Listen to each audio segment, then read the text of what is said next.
സാറേ, പിണറായി വിജയനെ ഇങ്ങനെ നാനാകോണിൽ നിന്നും കടിച്ച് കീറി കൊന്ന് കൊല വിളിച്ചുകൊണ്ടിരിക്കുകയാണ് കേരള ജനത, പ്രതിപക്ഷം മാത്രമല്ല ഭരണകക്ഷി ഭരണമുന്നണിയൊക്കെ. ഈ കൂട്ടത്തിൽ ഏറ്റവും ശ്രദ്ധേയമായൊരു സ്വരം തീർച്ചയായിട്ടും ആ മുന്നണിയിലെ രണ്ടാമത്തെ ഏറ്റവും വലിയ കക്ഷിയായ CPIയുടെയാണ്. അവർ സംസ്ഥാന തലത്തിൽ നടന്നതിന് പുറമെ ഓരോ ജില്ല തോറും സാധാരണഗതിയിൽ ഇടതുപക്ഷ മുന്നണിയിലെ ഒരു ഘടകകക്ഷി സംസ്ഥാന കമ്മിറ്റി കൂടി ഏറ്റവും പുതിയ രാഷ്ട്രീയ കാര്യങ്ങൾ ചർച്ച ചെയ്ത് അവസാനിപ്പിക്കുന്നതാണ്. അതിന് പകരം CPIയുടെ എല്ലാ ജില്ലാ കമ്മിറ്റികളും പ്രത്യേകം കുറ്റപത്രം തയ്യാറാക്കി അത് സ്വന്തം നേതൃത്വത്തിന് അയച്ചു കൊടുക്കുക മാത്രമല്ല പത്രങ്ങൾക്കും കൊടുത്ത് നാട്ടുകാരെ മുഴുവൻ ഉത്ബോധിപ്പിച്ചുകൊണ്ടിരിക്കുകയാണ്. ഈ CPIയുടെ പിണറായിക്കെതിരായുള്ള CPIയുടെ കുറ്റപത്രം അതിൽ എണ്ണി പറഞ്ഞ കാര്യങ്ങൾ ഒരുപക്ഷെ ഇന്ന് വരെ കേരളത്തിലെ പ്രതിപക്ഷം പോലും പലപ്പോഴും പറയാൻ മടിച്ചിട്ടില്ലാത്ത കാര്യങ്ങൾ, മടിച്ച കാര്യങ്ങൾ CPI അക്കമിട്ട് നിരത്തി പറയുകയാണ്. സവിശേഷമായൊരു വാക്യം സാർ ഓർക്കുന്നുണ്ടോ? അതിലകത്ത് ഏതോ ഒരു ജില്ലാ കമ്മിറ്റിയുടെ, കോട്ടയം ജില്ലാ കമ്മിറ്റിയുടെ എന്ന് തോന്നുന്നു, CPIയുടെ കൊല്ലം ജില്ലാ കമ്മിറ്റിയുടെ ഒരു പ്രമേയത്തിലൊരു വാക്യമുണ്ട്. ഈ വിഗ്രഹത്തെ ഉടച്ചിട്ട് അതിന് തല മാറ്റി വെക്കണമെന്ന്. എന്തെന്ത് മാനങ്ങളുണ്ടാകാം ആ പ്രയോഗത്തിന്. തീർച്ചയായിട്ടും CPIയെ പോലൊരു കക്ഷി, അതും കമ്മ്യൂണിസ്റ്റ് പാർട്ടിയായ ഒരു പാർട്ടി, ഈ പിണറായി വിജയനെതിരായി തയ്യാറാക്കിയ കുറ്റപത്രത്തിലൂടെ ഒന്ന് വിശദമായിട്ട് ഓടിച്ചു പോകാം നമുക്ക്. എന്തൊക്കെയായിരുന്നു സാർ ഓരോ ജില്ല തിരിച്ചുള്ള പല ജില്ലകളിൽ നിന്നായി വന്ന വിമർശന പട്ടിക അല്ലെങ്കിൽ കുറ്റപത്രം, അതിലെ ഐറ്റംസ് ഓരോന്നായിട്ട് ജില്ല തിരിച്ചു പറയണമെന്നില്ല, പ്രധാനപ്പെട്ട ഇനങ്ങളൊന്നും ഓടിച്ചു പറഞ്ഞാൽ മതി. അപ്പോൾ എല്ലാ ജില്ലകളിലെയും റിപ്പോർട്ട് നമുക്ക് ലഭിച്ചിട്ടില്ല. പക്ഷേ പ്രധാനമായിട്ടിപ്പോൾ ശ്രദ്ധ പിടിച്ചു പറ്റിയിരിക്കുന്നത് ഇടുക്കി ജില്ലയുടെ വന്നിട്ടുണ്ട്, പിന്നെ കൊല്ലം ജില്ലയുടെ വന്നിട്ടുണ്ട്, തിരുവനന്തപുരത്ത്, പിന്നെ കോട്ടയം, അവിടെ നിന്നൊക്കെ ഉള്ളതാണ് വന്നിരിക്കുന്നത്. അപ്പോൾ ഓരോ മീറ്റിംഗ് കഴിയുമ്പോഴും CPIക്കാർക്ക് ഇപ്പോൾ ഇതൊരു വലിയ ഭാരമായിട്ടാണ് അവർ പറയുന്നത്, ഇപ്പോഴത്തെ ഗവൺമെൻറ്റിൻ്റെ ഭാഗമായിരിക്കുക എന്നുള്ളത്. അത് മാത്രമല്ല, അവർ ചോദിക്കുന്ന ഒരു ചോദ്യമുണ്ട്, നമ്മൾ CPIക്കാർ ഇന്ത്യ മുന്നണിയുടെ ഭാഗമാണ്, ഇന്ത്യയിൽ മുഴുവനും, കേരളത്തിൽ മാത്രമല്ലാതെ ഉള്ളൂ, കേരളത്തിന് പുറത്ത് എല്ലായിടത്തും ഇന്ത്യ മുന്നണിയുടെ ഭാഗമായിരിക്കാമെങ്കിൽ എന്തുകൊണ്ട് CPIക്ക് കേരളത്തിൽ ഇന്ത്യ മുന്നണിയുടെ ഭാഗമായിക്കൂടാ എന്നൊരു ചിന്ത. അപ്പോൾ ഈ CPM ജനങ്ങളിൽ നിന്നും അകന്നുപോയി ഇവരുടെ കൂടെ നിന്നിട്ട് എന്ത് കാര്യം എന്നുള്ള ഒരു ചോദ്യമാണ് ഇപ്പോൾ പല CPIക്കാരും പറഞ്ഞുകൊണ്ടിരിക്കുന്നത്. മാത്രമല്ല, ഈ ഇന്ത്യ മുന്നണിയുടെ ഭാഗമായിട്ട് വരുന്നതിൽ ഇത്ര വലിയ തെറ്റെന്താ? പണ്ട് കാലത്ത് കോൺഗ്രസിൻ്റെ കൂടെ കുറേ നാൾ നടന്നതല്ലേ. അന്ന് കോൺഗ്രസിൻ്റെ കൂടെ CPI നടന്ന ആ കാലഘട്ടമാണ് CPIയുടെ സുവർണ കാലഘട്ടം എന്നവർ തിരിച്ചറിയുകയും പറയുകയും ഭരണമാണ് കേരളം കണ്ട ഏറ്റവും നല്ല ഭരണം എന്ന് പറയുന്നുണ്ട്, എല്ലാ വിഭാഗക്കാരും വിലയിരുത്തുന്നുണ്ട്. പക്ഷെ അത് കോൺഗ്രസിന്റെ കൂടെ മുസ്ലിം ലീഗും കോൺഗ്രസും കൂട്ടിയിട്ട് അച്യുതമേനോൻ ഭരിച്ചൊരു ഭരണമായിരുന്നു. അപ്പോൾ കേരളത്തിൽ അങ്ങനെ, പിന്നെ ഓൾ ഇന്ത്യ ലെവലിലാണെങ്കിലും കുറേ കാലം കോൺഗ്രസിന് സപ്പോർട്ട് പല സംസ്ഥാനങ്ങളിലും പിന്തുണച്ചിട്ടുണ്ട്, സ്റ്റേറ്റിൽ അഖിലേന്ത്യാ തലത്തിലും പിന്തുണച്ചിട്ടുണ്ട്. പ്രത്യേകിച്ച് ഇന്ത്യ റഷ്യ ട്രീറ്റിയൊക്കെ സൈൻ ചെയ്യുന്ന സമയത്ത് CPI വളരെ ഹാപ്പി ആയിരുന്നു ആ പോളിസിയിലൊക്കെ ആയിരുന്നു. പിന്നെ മന്ത്രിസഭയിൽ ചേർന്നില്ലെങ്കിൽ പോലും സ്പീക്കർ ആവാൻ തീരുമാനിച്ച ഘട്ടമുണ്ടായിരുന്നു. അങ്ങനെയൊക്കെ ഉണ്ടായിരുന്നു.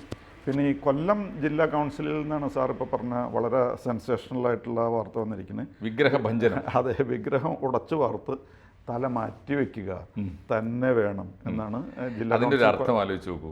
ഒന്ന്, ഈ വിഗ്രഹത്തെ ഇനിയും പേറി നടന്നാൽ നമ്മൾ കൂടി ഇല്ലാതാവും.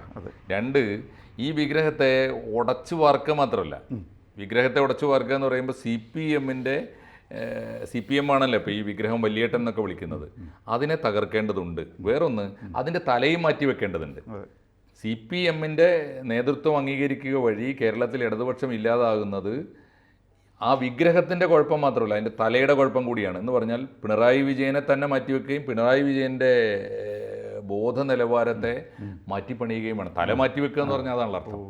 മാത്രമല്ല, ഈ കൊല്ലം ജില്ലാ കൗൺസിൽ മീറ്റിങ്ങിൽ അത്രയും പറഞ്ഞിട്ട് തൃപ്തിയായില്ല. വേറെ ചിലർ പറഞ്ഞത് CPM നേതൃത്വമാറ്റം നടത്തണം, നേതൃമാറ്റം CPM നടത്തിയില്ലെങ്കിൽ CPI മിനിസ്റ്റേഴ്സ് രാജിവെച്ച് പോരുക, ഈ നേതൃത്വവുമായിട്ട് മുന്നോട്ട് പോകണ്ടെന്നാണ്. അങ്ങനെയാണെങ്കിൽ ഈ സ്റ്റേറ്റ് കമ്മിറ്റി ഇന്ന് നിർണായകമാണ്. അതെ അതെ. CPM ഇങ്ങനെ ഈ ആളുകളുടെ കണ്ണിൽ പൊടിയിടാൻ പതിവ് പോലെയുള്ള ചർച്ചകളൊക്കെ നടത്തിയിട്ട് നയം മാറ്റും, തിരുത്തും, നന്നാക്കും, നടപടി എടുക്കും എന്നൊക്കെ പറഞ്ഞ് പിരിഞ്ഞാൽ പോരാന്നാണല്ലോ പറഞ്ഞതിൻ്റെ അർത്ഥം. അതെ അതെ. ഇദ്ദേഹത്തെ മാറ്റുക തന്നെ വേണമെന്നാണ് അർത്ഥം. പിന്നെ അതെ, അപ്പോൾ ഈ കോട്ടയം ജില്ലാ കമ്മിറ്റിയുടെ ഇതേപോലെ ഒരു മീറ്റിംഗ് ഉണ്ടായിരുന്നു CPIയുടെ. അപ്പോൾ അവർ പറഞ്ഞിരിക്കുന്നത് ഈ പരാജയത്തിൻ്റെ മുഖ്യ കാരണം അതിൻ്റെ മുഖ്യമന്ത്രിയുടെ ധാർഷ്ട്യമാണെന്നാണ് കോട്ടയം കമ്മിറ്റിയുടെ തീരുമാനം. പിന്നെ അവർ ടോട്ടലി അഗൻസ്റ്റ് പിണറായി എന്നുള്ള രീതിയിലാണ് അവർ പറയുന്നത്. പിണറായിയെ നേതൃത്വത്തിൽ നിർത്തിയിട്ട് മുന്നോട്ട് പോയിട്ടൊരു കാര്യമില്ല എന്ന് കോട്ടയം ജില്ലാ കൗൺസിൽ മീറ്റിങ്ങിലും അവർ തീരുമാനിച്ചു. പിന്നെ വേറൊരു കാര്യം പറഞ്ഞിരിക്കുന്നത്, ഈ പിണറായി വിജയൻ യാത്ര ചെയ്യുമ്പോൾ അമേരിക്കൻ പ്രസിഡന്റിനുള്ളതിൽ കൂടിയ സെക്യൂരിറ്റിയാണ് കൊടുക്കുന്നത്. സെക്യൂരിറ്റി അതൊരു പ്രധാനപ്പെട്ട ഇഷ്യൂ തന്നെയാണ്. പിന്നെ ഇത്രയും നിരയായിട്ട് എന്തിനാ ഈ ബ്ലാക്ക് കാറിൻ്റെ തന്നെ ഒരു ഫ്ലീറ്റ് വേണമെന്നൊക്കെ, ഇത്രയധികം കാറുകൾ വേണമെന്നൊക്കെ എന്തിനാ ഈ വാശി പിടിക്കുന്നത്?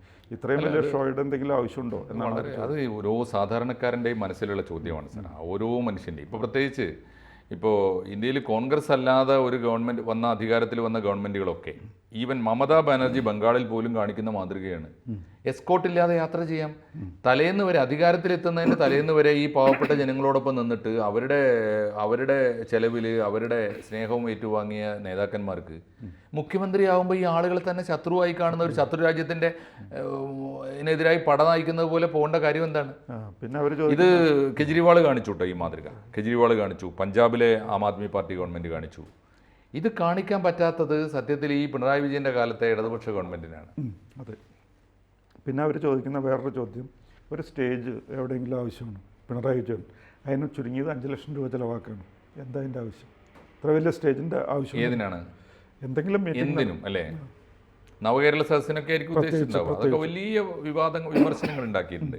പലയിടത്തും സ്കൂൾ മതിൽ പൊളിക്കേണ്ടി വന്നു, സ്റ്റേജിന് വേണ്ടി ഒക്കെ കൊട്ടേഷൻ ആയിരുന്നല്ലോ, പിന്നെ ഇവന്റ് മാനേജ്മെന്റ് ആയിരുന്നല്ലോ. അതെ അതെ. പിന്നെ അവരുടെ വേറൊരു ചോദ്യം, ഈ ജയരാജനെ എന്തിനാ കൺവീനറായിട്ട് കൊണ്ടു നടക്കുന്നത്? അദ്ദേഹം ചാൻസ് കിട്ടുമ്പോൾ ജാവദേക്കറിൻ്റെ അടുത്ത് പോകുന്നുണ്ട്, അദ്ദേഹം കാലുമാറി പോകുമെന്നുള്ളതിനെ പറ്റി യാതൊരു ഗ്യാരണ്ടി ഇല്ല. പിന്നെ എന്ത് കാര്യത്തിനാണ്? ആ ചോദ്യം വളരെ പ്രസക്തമാണ്. ഇപ്പോൾ പിണറായി വിജയൻ ഇതൊക്കെ പറഞ്ഞാൽ ഒരു നടപടിയും വരാൻ പോകുന്നില്ല എന്നതിൻ്റെ സൂചന കൂടിയാണത്. EP ജയരാജനെതിരെ നടപടിയെടുക്കേണ്ട എത്ര സന്ദർഭങ്ങൾ വന്നു. മന്ത്രിപ്പണി പോലും കളഞ്ഞിട്ട്, മന്ത്രിസ്ഥാനം എടുത്തു കളഞ്ഞിട്ട് തിരിച്ചു കൊണ്ടുവന്നു. അതായത് ഈ കണ്ണൂർ പൊളിറ്റിക്സിൽ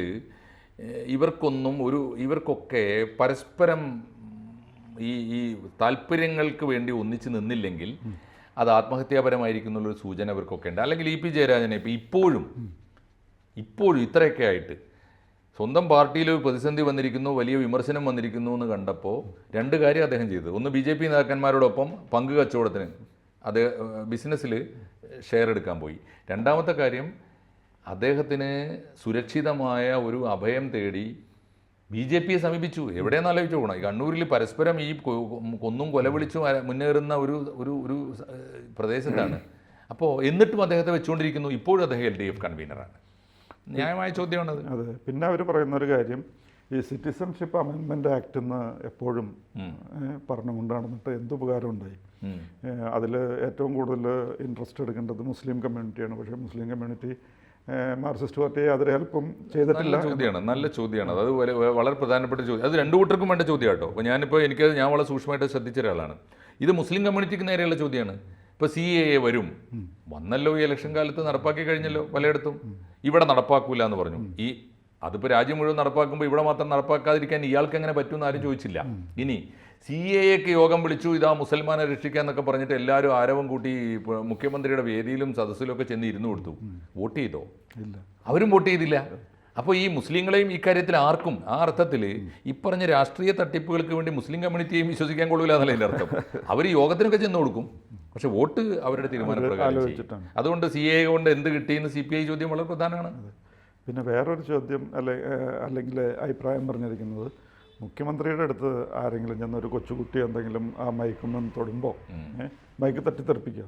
അതേസമയം പ്രധാനമന്ത്രിയുടെ അടുത്തേക്ക് ആരെങ്കിലും ചെന്ന് കഴിയുമ്പോൾ മൈക്ക് ആ കൊച്ചിൻ്റെ കയ്യിൽ വെച്ച് കൊടുക്കണം. വലിയ വ്യത്യാസമുണ്ട്. അത് പിണറായി വിജയൻ എന്ന് പറയുന്ന മനുഷ്യപ്പറ്റ്, പിണറായി വിജയൻ്റെ മനുഷ്യപ്പറ്റ്, ഈ അനുകമ്പ, ദയ, ദാക്ഷിണ്യം, ഇങ്ങനെയുള്ള സംഗതികളുണ്ടല്ലോ, അതൊന്നും ആരും പോളിഷ് ചെയ്ത് ഉണ്ടാക്കി കൊടുത്തിട്ടുണ്ടാവില്ല. അത് ഒരു ജെന്യുവൻ സന്ദർഭത്തിൽ അദ്ദേഹത്തിൻ്റെ തനിയായ സ്വഭാവം കാണിക്കുമല്ലോ, ശരിയായ സ്വഭാവം. അതാണ് പിണറായി വിജയൻ്റെ ധാർഷ്ട്യം, പിണറായി വിജയൻ്റെ വ്യക്തിത്വം എന്ന് പറയുന്നത്. ഒരു ജനനേതാവിൻ്റേതല്ല. AK ഗോപാലൻ്റെ നാട്ടിൽ നിന്ന് കമ്മ്യൂണിസ്റ്റ് പാർട്ടി ഉണ്ടാക്കിയ അന്തരീക്ഷത്തിൽ നിന്ന് ഉള്ള മനുഷ്യരെ മുഴുവനും AKGയിലൂടെ ഈ പാർട്ടിയിലേക്ക് വന്ന മുഴുവൻ മനുഷ്യരെയും ഈ പാർട്ടിയിൽ നിന്ന് ആട്ടി അകറ്റുന്ന ഒരു പ്രകൃതമാണ് ഇദ്ദേഹത്തിൻ്റേതെന്ന് ഇവരൊക്കെ തിരിച്ചറിയാൻ എന്താ ഇത്ര വൈകി? CPIക്ക് അത് പറയാം, കാരണം CPI ആ രക്തത്തിൽ പങ്കില്ല. പക്ഷേ CPMന് ആ ചോദ്യം ഇന്ന് നേരിട്ടാൽ മതിയോ? പതിറ്റാണ്ടുകൾക്ക് മുമ്പ് നേരിടേണ്ട ചോദ്യമല്ലേ? അത് മാത്രമല്ല, CPIക്കാർ പല ലീഡേഴ്സും വളരെ റിഫൈൻഡ് ആയിട്ടുള്ള, അതെ, സംശുദ്ധമായ വ്യക്തിത്വം ഉണ്ടായിരുന്നു, ആശയപരമായ ക്ലാരിറ്റി ഉണ്ടായിരുന്നു. അതിന് മുമ്പ് ഒരുപാട് പേര് സർ, കെ ദാമോദരൻ തൊട്ട് ഒരുപാട് പേര്, NE ബാലറാം, C ഉണ്ണിരാജ, അങ്ങനെ ബൗദ്ധിക രംഗത്തുള്ള ആളുകളുണ്ടായിരുന്നു. ഇപ്പോൾ CK ചന്ദ്രപ്പൻ, വലിയ ലീഡേഴ്സ് ഉണ്ടായിരുന്നില്ലേ? CK ചന്ദ്രപ്പൻ തൊട്ട് PMN Govindan Nair, TV Thomas, നമ്മുടെ മാവേലി സ്റ്റോഴ്സ് ഒക്കെ തുടങ്ങിയ ഈ ചന്ദ്രശേഖരൻ നായർ ഒക്കെ നല്ല നേതാക്കന്മാരായിരുന്നല്ലോ. വ്യത്യാസം അത് തർക്കമൊന്നുമില്ല. ഞാൻ പറയുന്നത് ആ കാലത്ത് വേണമെങ്കിൽ CPMലും സംശുദ്ധരായ നേതാക്കൾ ഉണ്ടായിരുന്നു. പക്ഷേ വന്ന് പിണറായി വിജയന് പഠിക്കാൻ തുടങ്ങി. പിണറായി വിജയന് പഠിക്കാൻ തുടങ്ങിയപ്പോൾ രണ്ട് കാര്യങ്ങൾ സംഭവിച്ചു. ഒന്ന്, പിണറായി വിജയൻ എങ്ങനെ വന്നു എന്ന് ഇവർ പഠിച്ചു. അത് VS അച്യുതാനന്ദനെ മൂലക്കിട്ട് വിഭാഗീയത വളർത്തിയിട്ടാണ്, പാർട്ടി പിടിച്ചെടുത്താണ്. അതേ കളി CPIയിലും അതുകൊണ്ടാണ് സംഭവിച്ചത്. പക്ഷേ CPM തകരാൻ കാത്തു നിൽക്കാതെ തന്നെ വിഭാഗീയത കൊണ്ട് ആദ്യം തകർന്ന പാർട്ടിയായിട്ട് CPI മാറി. രണ്ടും ഇവർക്കൊക്കെ പാഠം ആണിത്. വേറെ എന്തെങ്കിലും പുതിയ ഇത്രയാണ് വന്നിട്ടുള്ളത്. ഇതിൽ സാർ ഈ കൊല്ലം ജില്ലാ കമ്മിറ്റിയുടെയാണോ ആ പ്രമേയം? വിഗ്രഹങ്ങൾ ഉടച്ചിട്ട് തല മാറ്റി വെക്കണം. അത് വല്ലാത്ത പ്രയോഗമാണ് കേട്ടോ. CPI അത് സ്വർണ്ണ ലിപികളിൽ എഴുതിയിട്ട് സ്വന്തം പാർട്ടി ഓഫീസിൽ ഒട്ടിച്ചു വെക്കുകയും CPMന്റെ സംസ്ഥാന സെക്രട്ടറിക്ക് പ്രത്യേകമായി അത് ഫ്രെയിം ചെയ്ത് അയച്ചു കൊടുക്കുകയും ചെയ്യണം. പക്ഷെ ഒരു കാര്യം ഈ കൂട്ടത്തിൽ CPI ശ്രദ്ധിക്കേണ്ടതുണ്ടാവും. നമ്മൾ മാധ്യമങ്ങളെ കാണുന്നവർ എന്നുള്ള നിലക്ക് നിരീക്ഷിക്കുകയാണ്. ആ കാര്യം വളരെ പ്രധാനപ്പെട്ടതാണ്. വിഗ്രഹങ്ങൾ ഉടച്ചിട്ട് തല മാറ്റി വെക്കണം എന്ന് പറയുമ്പോൾ, ഇപ്പോൾ CPIയുടെ പുതിയ ലീഡർഷിപ്പ് അവരുടെ വിഗ്രഹത്തിൻ്റെ തല അവർക്ക് നൽകുന്നത് എന്താണ്? CPIക്ക് കിട്ടിയ രാജ്യസഭാ സീറ്റ് ഇതാ ന്യൂനപക്ഷത്തിന് കൊടുക്കാൻ പോകുന്നു എന്ന് പറയുന്ന നാണം കെട്ട പ്രസ്താവനയല്ലേ സത്യത്തിൽ ബിനോയ് വിശ്വം എന്ന നേതാവിൽ നിന്നുണ്ടായത്? ഈ ചോദ്യം വളരെ പ്രസക്തമാണ്. ന്യൂനപക്ഷങ്ങളെ അസ്ഥാനത്ത് രാഷ്ട്രീയമായി ഇടതുമുന്നണിയിൽ അവർക്ക് അർഹതപ്പെട്ട ഒരു സീറ്റ് കിട്ടി.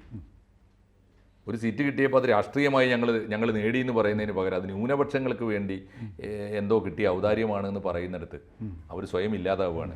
അതാണെന്ന് എനിക്ക് തോന്നുന്നു ഈ പ്രസ്താവനയിൽ ഒരു പ്രധാനപ്പെട്ട കാര്യം. അനാവശ്യമായ ന്യൂനപക്ഷങ്ങളെ, ഒരാവശ്യമില്ലാതെ വസ്തുതാവിരുദ്ധമായി ന്യൂനപക്ഷങ്ങളെ പ്രീണിപ്പിക്കുന്നു എന്ന തോന്നലുണ്ടാക്കിയപ്പോൾ ന്യൂനപക്ഷവും കൂടെ നിന്നില്ല, ഭൂരിപക്ഷവും കൂടെ നിന്നില്ല. ആ വിവരക്കേടിൻ്റെ ഒടുവിലത്തെ പരിണതിയാണ് ഈ വിഗ്രഹങ്ങൾ തകർത്ത് തല മാറ്റി വെക്കണമെന്ന പ്രസ്താവന CPMന് നേരെ എഴുതി അയക്കുമ്പോൾ സ്വന്തം പാർട്ടി ഓഫീസിലും അതൊന്ന് എഴുതി ഒട്ടിച്ചു വെക്കുന്നത് നന്നായിരിക്കും എന്നുകൂടി ചേർത്ത് പറഞ്ഞ് നമുക്ക് ഈ ചർച്ച ഇവിടെ അവസാനിപ്പിക്കാൻ തൽക്കാലം.